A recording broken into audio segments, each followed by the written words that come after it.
Bonjour, bienvenue à Panem 360. Mon nom est Sandra Gassana, je suis collaboratrice pour Panem 360 depuis quelques mois déjà. Et aujourd'hui, je suis ravie de faire une entrevue avec Florence K. Florence K qui est auteure, compositrice, interprète et aussi animatrice de radio et doctorante, hein. Oui. Alors, déjà, ma première question, comment vous faites tout ça? Et maman, j'oublie de rajouter maman. Ah, c'est une grosse question. Comment je fais, je ne sais pas, mais c'est ça qui est ça. Puis c'est un peu une mission, là, dans le sens où il me reste 4 ans avant d'être psychologue. Donc, je me dis, ben, tout le long de mon doctorat, ben, il faut que je continue quand même à travailler parce que voilà, j'ai une famille et tout. Et donc, je le fais. Mhm. Et ça se fait, mais je pourrais pas continuer comme ça toute ma vie, c'est certain. Donc, Mhm. je vais réduire dans un champ d'activité là, plus tard quand j'aurai mon doctorat. Mais j'ai aussi un mari extraordinaire. Ça se fait avec un soutien indéfectible de ma famille. Donc, Mhm. ça marche. Mais honnêtement, tu sais, j'ai trouvé des petits trucs comme vu que comme j'avais pas le temps nécessairement d'insérer, d'aller au gym dans ma semaine, ben maintenant je vais à l'université en vélo. Tous les jours, je prends le vélo pour y aller. Donc, c'est d'essayer de trouver des façons d'intégrer certaines choses. Donc, ça me prend presque le même temps qu'en métro ou en auto. Donc, je suis en vélo, Mhm. fait que déjà, au moins, j'ai mon heure de gym. Bref, c'est des petits trucs comme Exactement. ça, là. Mes lunchs 5 jours. Tu sais, c'est vraiment des trucs comme ça, mais je suis pas la seule. Maintenant, la vie demande, demande des Exactement, ressources. d'être ça, d'être multi, hein, multi. Vraiment, vraiment. Donc voilà. Très bon, super. Alors, ma prochaine question, c'était Florence K. K, c'est pourquoi, mais là, je le vois sur votre nom, Oui, voilà, c'est mon Coriati. nom de famille, Ah, Coriati, exactement. d'accord. Et c'est de Ouais, quelle origine, Coriati? Libanais. Ah, d'accord. Oh, ok. Ok, donc Ouais. vous êtes sûrement Ouais, ben touché par ce qui se passe en ce moment. ouais, moi je suis née ici, mais ma famille, ils sont tous partis dans les années 70 au début, euh, vraiment là, au début des premiers gros conflits. Donc, Mhm. début, il y en a qui sont partis fin années 70-80. Donc, j'ai plus de famille. Ils sont vraiment tous ici aux États-Unis puis en France. Ok. Mais effectivement, c'est mon sens. C'est Mhm. mes compatriotes de cœur et d'histoire familiale. Donc, c'est sûr que c'est assez difficile de voir ça. Encore et Mhm. encore une fois, cette région Exactement. souffre depuis des décennies et c'est difficile de voir que on n'apprend pas de l'histoire. Mhm. Exact. On refait on Hmm. repasse par les mêmes chemins. Très bon. Alors, avant de débuter déjà cette entrevue, comment vous allez en ce moment? Ça va très bien, très bien. Puis Mhm. avec les belles journées ensoleillées qu'on a, hein, on en profite. Mhm. Exact. Et je voulais savoir comment votre rapport avec le Brésil est né. Hein, je sais que vous avez voyagé beaucoup dans votre vie, mais le Brésil particulièrement, comment a commencé cette histoire d'amour? J'avais 18 ans quand j'avais un travail de pianiste dans un restaurant Mhm. et il fallait que j'apprenne beaucoup de musique parce que j'avais 5 heures par soir, fois 4 soirs à combler. Et puis, j'ai demandé à ma mère si elle avait des suggestions et tout, puis elle m'a donné un cahier de partition de la musique du grand compositeur brésilien Antonio Carlos Jobim. Mhm. Et donc, j'ai commencé à jouer ces morceaux-là au restaurant, puis à les écouter, différents enregistrements de ces pièces-là, puis j'ai vraiment eu un coup de foudre énorme. Et depuis ce temps, ben, ça m'a pas lâché, la fascination que j'avais pour cette musique incroyable n'est jamais partie. Mhm. Et est-ce que vous êtes allé au Brésil? Je suis allée une fois à Mhm. Rio. C'est sûr que ça fait plusieurs années que le vrai long voyage au Brésil est sur ma liste. C'est le genre de pays où j'ai vraiment envie de faire le tour parce que c'est immense, hein, le Brésil. Aller à Rio, c'est une photo seulement de ce qu'est le Brésil. Donc, c'est un voyage que j'aimerais faire en famille quand la plus petite sera un peu plus vieille, puis vraiment partir comme 2 mois, puis faire le tour. Mhm. Vraiment de m'imbiber du Brésil. Mais de ce que j'ai vécu à Rio, par contre, c'était déjà tellement riche et beau. Et c'est un pays aussi où l'histoire, les questions aussi sociales, politiques, je veux dire, il y a quelque chose de très fascinant là-dedans et je veux prendre le temps de bien lire sur le pays aussi, de bien me renseigner pour pouvoir encore plus apprécier ce que je vis là-bas ou ce que je vois Dans le sens, moi, j'aime beaucoup lire sur l'histoire d'un pays et sur comment ça marche là-bas avant de m'y rendre. Mhm. Ça change toute la perspective du voyage. Plutôt que juste d'y aller comme ça, là, c'est C'est vraiment ça. vrai. Et quand vous étiez là-bas, est-ce que vous avez l'occasion de chanter dans des petits bars un tout petit peu à Non, j'en Rio? ai Non? vu. Moi, je suis allée chanter dans un événement qui était organisé par le gouvernement canadien à Rio, là, à OK. côté, c'était dans le cadre des Olympiques. Et donc, j'ai pas été chanter dans un petit bar, mais j'en ai vu. Puis, tu sais, c'est un peu la même. C'est que la musique est tellement naturelle là-bas, ça se passe tellement tout le temps, un peu partout. Puis, ce qui est beau avec la musique brésilienne, c'est qu'il y a énormément de classiques. Ouais. Donc, les gens les chantent et les rechantent sans problème, là. Puis, c'est comme. Ça fait partie du quotidien là-bas. Justement, hier, il y avait un artiste, un grand nom de la musique brésilienne, Marcos Valle, qui était en Oui. concert. Vous étiez là? Non, Oh, j'étais OK. pas là. OK. Moi, je l'ai découvert hier. Je ne connaissais pas du tout. Ah, comment Pourtant, c'était? j'adore. C'était incroyable. C'était à guichet fermé, sold out complètement, au Fairmount. Mais Ouais. à 81 ans, d'avoir cette énergie encore sur scène, là, c'est waouh. Pianiste aussi, très bon pianiste. J'ai Oh, j'ai beaucoup manqué aimé ça. ça. Je savais même pas qu'il. Ben, je travaillais hier, mais je Hmm. savais même pas qu'il venait à C'est Montréal. ça, moi aussi, je trouve qu'ils n'ont pas fait assez de pub Mais pour non, lui. parce que d'habitude, c'est le genre de truc que j'aurais été au courant, puis j'avais. Mhm, mais oui, mais bon, j'espère qu'il va revenir, hein, parce que Ah voilà, oui, c'est oui. peut-être une autre. Alors, justement, comme non brésilienne, des fois, est-ce que vous avez l'impression, est-ce que vous avez des peurs par rapport à comment les Brésiliens reçoivent votre interprétation de leur musique? Est-ce que vous avez cette Ben, pensée en c'est ça, arrière de c'est la tête? la question. Puis il y a toujours la Hmm. notion de est-ce que je suis en train d'essayer de m'approprier quelque chose qui n'est pas nécessairement. Mais la musique, je trouve que, je veux dire, s'il y a un domaine où est-ce qu'il y a eu des échanges culturels énormes à travers le monde, ben, c'est la musique. Je veux dire, c'est tellement le blues, la salsa, tout le monde joue, tout le monde s'est inspiré, s'inspire d'un peu de toute la musique qui existe. Et oui, c'est sûr que, bon, j'ai vraiment travaillé ma prononciation pour enregistrer mon album en portugais. Mais quand je donne les spectacles, je demande toujours est-ce qu'il y a des Brésiliens dans la salle. Puis je dis, bon, alors vous Hmm. allez excuser mon accent. Et puis, mais j'ai passé une soirée l'autre fois avec les gens du consulat brésilien. Puis, je veux dire, ils m'ont rassuré là-dessus. Puis ils étaient super Hmm. contents. En fait, ce qu'ils m'ont dit, c'est vraiment on aime tellement savoir que les gens s'intéressent à notre musique, que les gens la font vivre ici quand on est quand nous-mêmes, on n'est pas chez soi, chez nous. Donc, eux, de Exactement. pouvoir vivre ça. Et puis, il y a des Brésiliens qui viennent au concert mardi. Puis, je pense que c'est cette notion aussi d'avoir envie de se sentir un peu chez soi, même si on vit à l'étranger. Exactement. Et puis c'est drôle des fois d'avoir cette peur-là, mais en même temps, nous, ça nous fait plaisir. Par exemple, moi, quand je vois des gens qui chantent ou qui parlent dans ma langue maternelle, je viens du Rwanda, ça me fait OK. énormément plaisir. Donc je me dis, mais pourquoi je me Ah, sens mal, moi, de chanter en portugais? Je suis chanteuse aussi. ouais, Et OK, je vous êtes chante chanteuse aussi. En Oui, portugais, vous en chantez en portugais aussi, portugais. je chante Ah, beaucoup de chansons brésiliennes. Donc je me ah. dis, mais pourquoi je me sens mal alors que ça me fait plaisir dans l'autre sens, hein. Donc c'est comme Ah, mais je comprends. Non, mais c'est très intéressant, ça.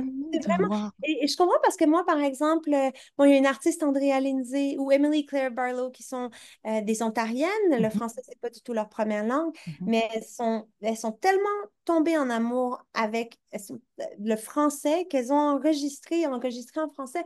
Il y a un tout petit, on décèle un tout petit peu d'accent en arrière, mais moi, je dis, waouh, ils aiment tellement ma culture qu'ils ont décidé de Mhm. parler, de l'utiliser, de l'étudier et de Moi, je trouve que c'est un peu un honneur, là. Exactement, c'est ça. C'est ça qu'il faudrait qu'on se dise, hein, de Oui, vraiment l'assumer. Et vraiment. puis, s'il y a des gens qui Ouais, viennent voir, c'est déjà une très bonne chose.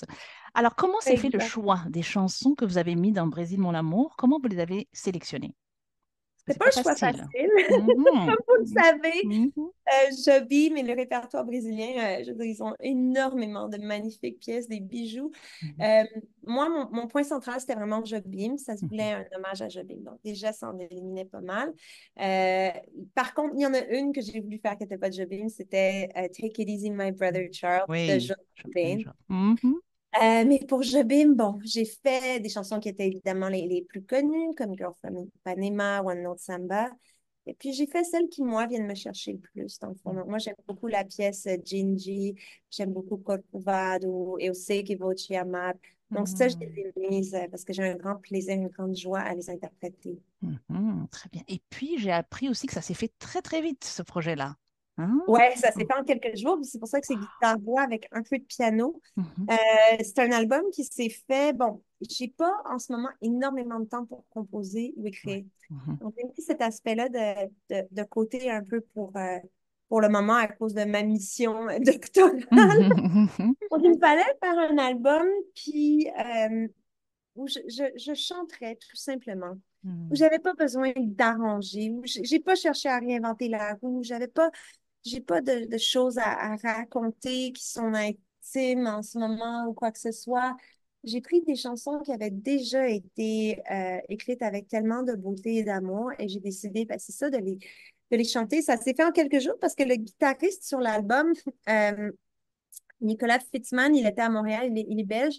Il était à Montréal pour quelques jours seulement, puis je voulais vraiment travailler avec lui. Mhm. Et puis, par ailleurs, ben, pour des raisons d'horaire également, c'était un album qui n'était pas très compliqué, donc à enregistrer.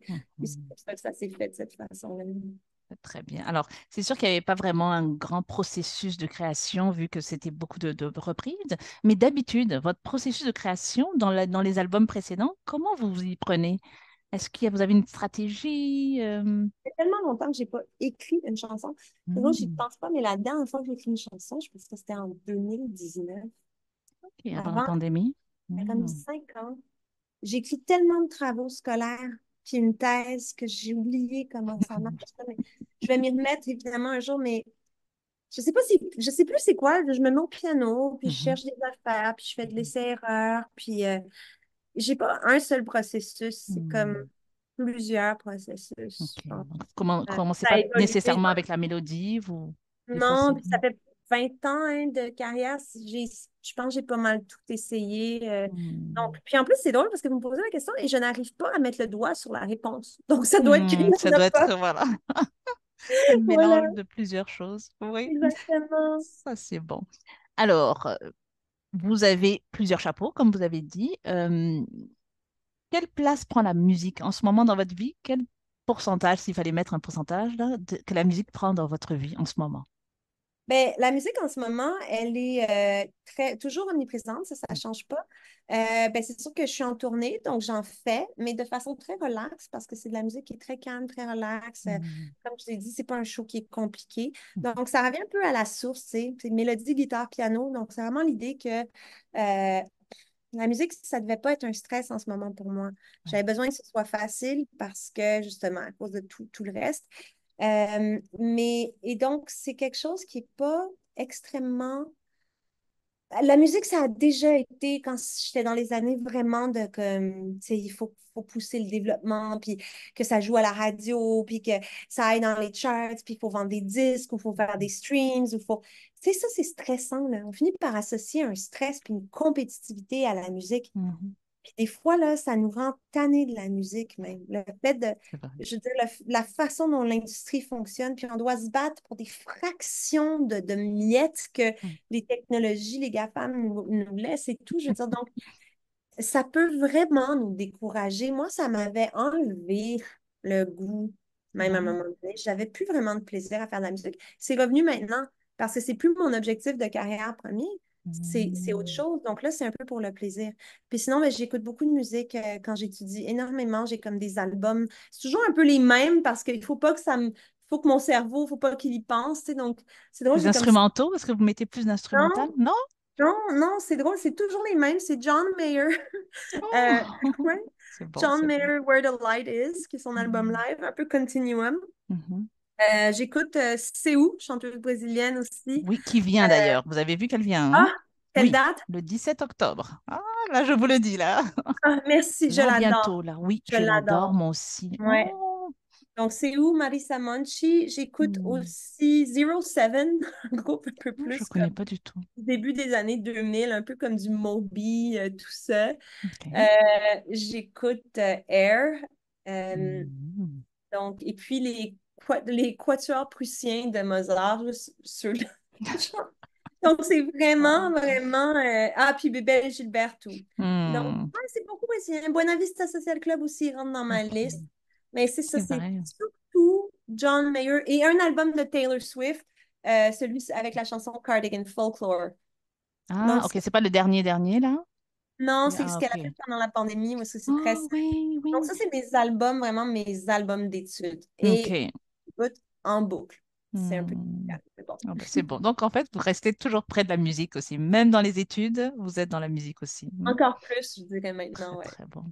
Et Ouais. j'ai vu que votre fille aussi a des talents de musicienne. Elle a chanté un morceau avec vous dans le morceau, dans Ouais. l'album. Comment ça s'est passé, cette idée-là de Ben, collaborer? c'était une idée, comme il y avait le duo Elis Regina Tom Jobim Hmm. avec Aguas do Março, les eaux de mars, ben, je me suis dit on pourrait le faire ensemble. Ma fille, elle chante très très bien. Mais c'est Euh, ça. c'est pas nécessairement son désir d'en faire une carrière, mais elle adore chanter. Puis Mhm. elle chante juste, elle a une belle voix. Et donc, voilà. Puis elle va chanter mardi au spectacle. Voilà, on va la voir. Très, très bon. Ça, c'est un beau. Alors, est-ce que vous avez des plans dans le futur d'aller présenter Brésil, mon amour au Brésil? Ben, j'aimerais ça. Mhm. J'aimerais ça en parler aussi avec les amis du consulat, mais Mhm. voir ce qui pourrait être fait. Mais c'est sûr que là, par contre, aller chanter Oui, assez brésilien au Brésil, ça va me prendre un petit peu de. Mais en même temps, je veux dire, si un artiste brésilien venait ici chanter du Gilles Vigneault, je trouverais ça magnifique aussi. exactement. Moi, je trouve que ce Ouais, sera encore plus beau, hein, de le faire ici ouais, à Montréal. Bon, c'est une exactement. chose, mais aller là-bas, Par amour, comme ça. Non, vraiment, je pense exactement. que. Mais c'est sûr que j'aimerais ça en temps et lieu. Mhm. C'est ça, on laisse la vie, hein. Vu que vous avez pas mal de projets, j'imagine que voilà, vous naviguez à travers tout ça. Voilà, Quand le moment se exactement. présentera, ça c'est bon. Et prochain album, est-ce que vous pensez déjà à un prochain album un peu plus à long terme après le Peut-être, doctorat? mais là, ouais, ben ce serait mon mari qui l'écrirait, puis qui le réaliserait, puis qui ferait pas mal tout, comme si je fais juste chanter dessus. Ouais, donc on a le studio en bas, puis il a déjà commencé à s'amuser un peu, mais moi, je lui ai dit, Hmm, t'écris tout, tu fais tout, je te fais confiance, j'adore ta musique, tu m'appelles quand il faut chanter. parfait. Et ce serait quel thème là? Vous irez dans une autre Je région sais du pas, monde ou faut que je finisse. Non, j'ai dit, Ok. quelque chose de jazz latin. Ah, ok, ok. Ouais. Ok, parce Donc, qu'avant le Brésil, c'est vrai qu'il y a eu l'Amérique latine, le Cuba aussi, hein, tout ça. exactement. Puis tout l'aspect jazz latin quand les musiciens et du Brésil et de Cuba et de Porto Rico sont allés vivre à New York, là, ça a créé une effervescence. Ok, donc c'est plus Exactement. ça qui vous allume. Hmm. Ah, bon, bah, écoutez, nous, on va déjà vous voir mardi. À quoi s'attendre mardi? Comment on arrive préparé pour mardi soir? Ben, on arrive préparé, relax, on s'assoit et puis on se laisse transporter par la douceur de cette musique-là. En fait, c'est quelque chose qui est doux. Exact. Puis on a C'est besoin de douceur en ce moment, hein, avec Ouais, tout ben ce qui c'est se ça, je me passe. dis aussi. Il y a tellement de bruit dans le monde, comme Mhm. un peu de douceur. Donc, Ouais. on s'attend pas à un show de. Il n'y a rien de spectaculaire dans le sens où il n'y a pas d'écran avec des projections. On est deux sur scène, on est juste dans les Mhm. éclairages puis dans la musique. Puis on s'attend juste à fermer les yeux puis à se laisser porter, à se laisser Très bien. bercer. Très bien. Je vais être dans cet état d'esprit mardi soir. Génial. Merci beaucoup pour votre temps. Merci. Merci Et à vous, ça m'a on se fait dit à plaisir. mardi. Hein. Ben oui, Merci. à mardi, j'ai À hâte de vous mardi. rencontrer. Oui, je viendrai vous voir hein, après le show pour Ah, faire un c'est petit coucou. super. Merci Merci beaucoup. beaucoup. Bye bye.